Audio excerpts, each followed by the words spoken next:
Thank you. We are pleased this evening to have the opportunity to hear from Mayor Ralph Becker, who will be presenting the budget proposal for the 2011-2012 fiscal year. And this is an annual tradition. Mayor Becker, welcome.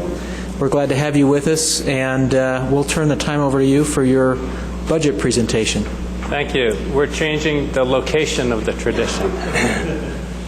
So I appreciate your working with me on that. Excuse me a second. Just get some more. Oh, there's one here. Oh, good. Thanks.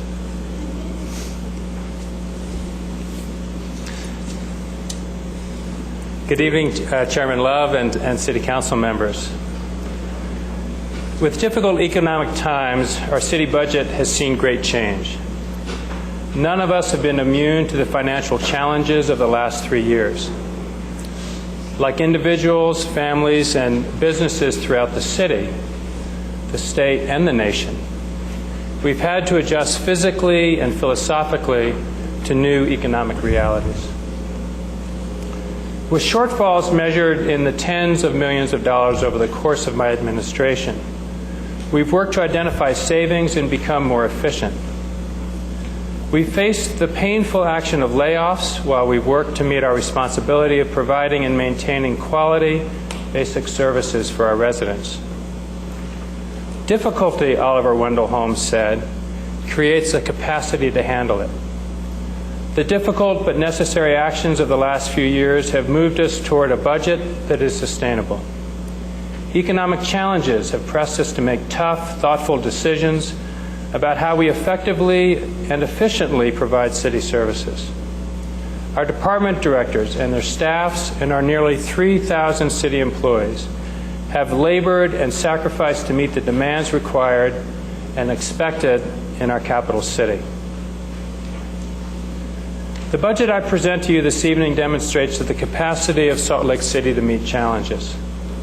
It is the product of the expertise, creativity, and the perseverance of our budget and finance staff, and of the professionalism and dedication of our department directors. Tonight I will briefly summarize my overall budget recommendations for fiscal year 2012, and then provide you with just a few specifics. Once again, we have managed to find the solutions to challenges posed by tough times without asking for increases to general fund revenues. Throughout this down cycle, and again this budget year, we have found new and more efficient approaches, and, mindful of the impact of a tough economy on our residents and businesses, have kept property tax rates for the city's operating budget unchanged. We continue to make the safety of this community a top priority. Despite the economic downturns that have so challenged us the last few years, we have been conscious and have acted upon our key responsibility to ensure the public safety of our residents and those who visit our city each day. Our public safety has not been compromised. This year, we'll see a small increase in the overall size of the budget. It comes at a time when the city is finally seeing some glimmer of recovery in a revenue stream that's been languishing.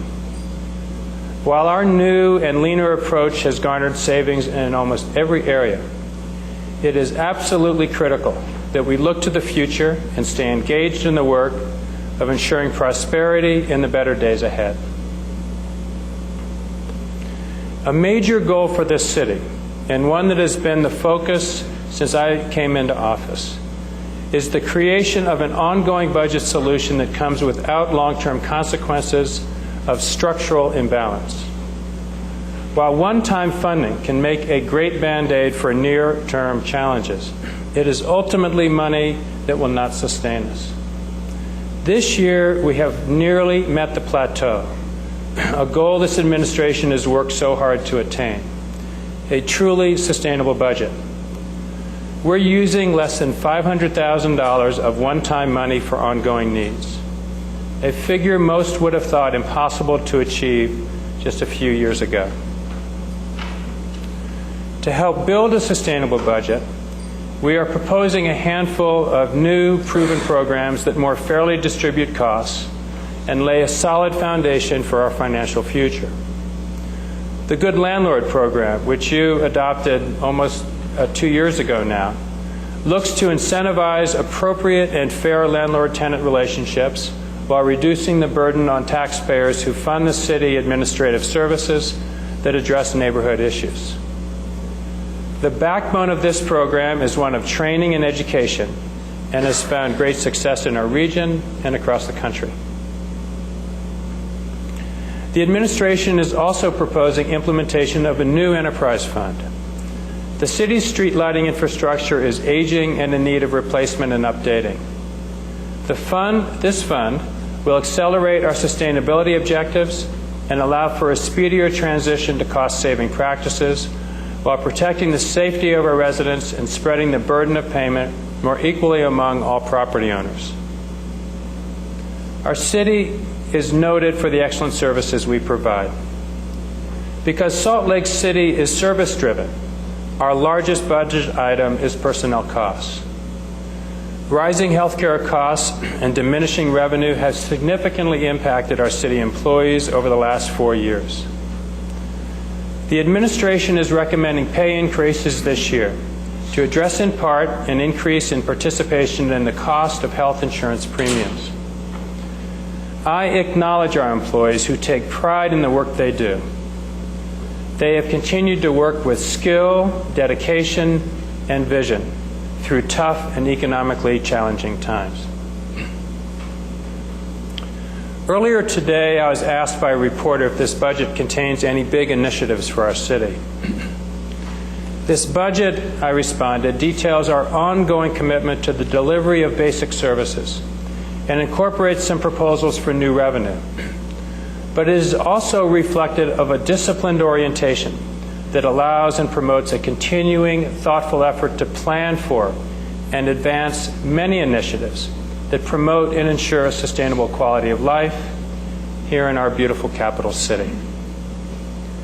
This administration, with the support of the Council, is moving Salt Lake City initiatives forward despite challenging economic times. Our public safety building is progressing, and the North Temple Grand Boulevard with the airport tracks line is on budget and on schedule. Construction on the Sugar House streetcar is expected to begin early next year and could be completed and serving our community as soon as 2013, thanks in large part to a generous federal grant. We have worked with the county to enhance and support a downtown cultural core and are moving forward with the implementation of plans for a performing arts center on Main Street. And we continue to advance sustainable ordinances and practices that help us conserve our resources and ensure a healthy future for Salt Lake City.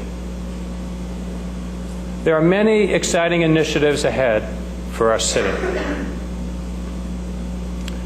While across the country many local economies have virtually frozen in place, Salt Lake City, though not totally immune to the national financial fluctuations and economic doldrums, has continued to grow and to flourish. City budgets adopted over the past 3 years have shown evidence of the worst economic downturn since the Great Depression and the largest budgetary reductions in memory. In spite of these conditions, economists nationwide have touted Salt Lake City for its resilience. From Kiplinger's Personal Finance magazine's choice of Salt Lake City as one of the 10 best cities for the next decade, to Forbes magazine's pick as one of the best job markets in the nation, and Newsweek's declaration that Salt Lake City is poised for recovery, the accolades and attention are impressive. The accolades, however, do not come without great effort.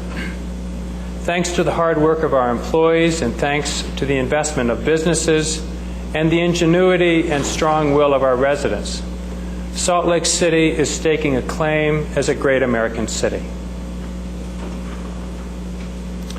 I look forward to working together with you as we further a shared vision for our city. Thank you for all you do.